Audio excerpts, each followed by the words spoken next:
Welcome to the final module in this prenatal nutrition course. We're going to discuss, for a short moment, postpartum nutrition. We'll talk a little bit about the nutrition needs postpartum, breastfeeding and nutrition, pediatric nutrition basics, and gestational diabetes postpartum. Postpartum nutrient needs.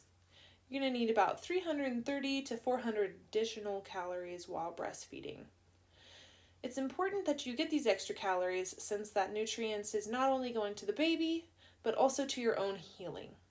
You don't want to suddenly try to lose weight by cutting calories at this point since you're still supporting an entire other life and you're trying to heal yourself. It can make your milk supply start to drop. It can also make your own personal health quality drop as well. Protein. You're going to need about 15 grams more per day. Even if you're not breastfeeding, it's still important to get some extra protein right after birth because you're trying to heal. And all of those extra tissues down there are going to need some extra protein to be able to get back closer to how they were before. Continue your prenatal and emphasizing the previously noted micronutrients. We've talked about quite a few different nutrients throughout this course, and you're still going to want to emphasize the majority of those postpartum. Your baby is still going to need tons of extra nutrients through your breast milk, and you're going to also still need more to heal, as mentioned. And continue to focus on those healthy fats. Oftentimes, those healthy fats is one of those ones that gets lost. Mothers usually feel uncomfortable in their bodies, and they're trying to lose a little bit of weight, and fats is usually the first one to go.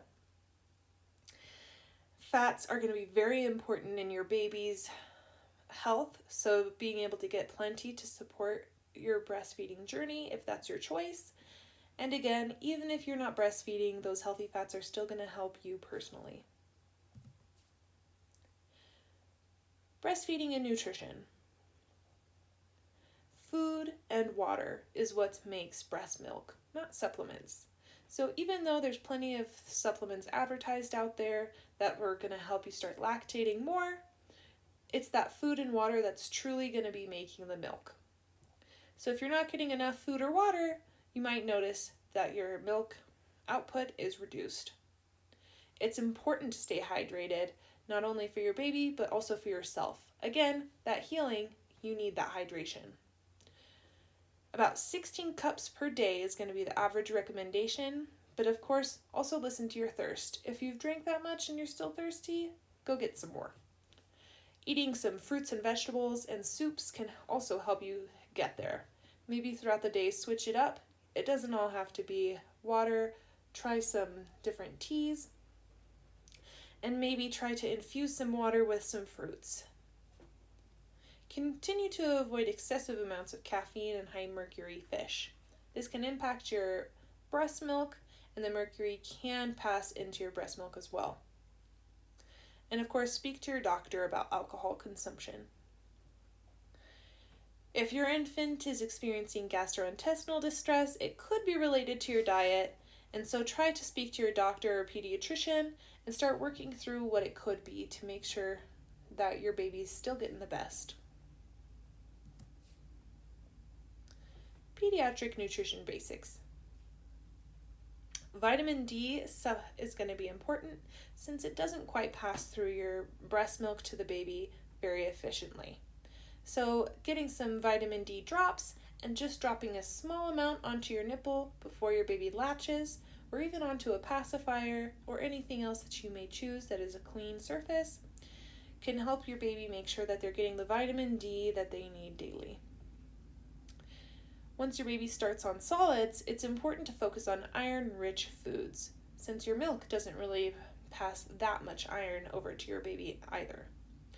So now that they're getting some of their nutrients from solid foods, you can make sure that it's iron-rich. There's actually a handout at the bottom of this module that can help give you some ideas for iron-rich foods for your baby.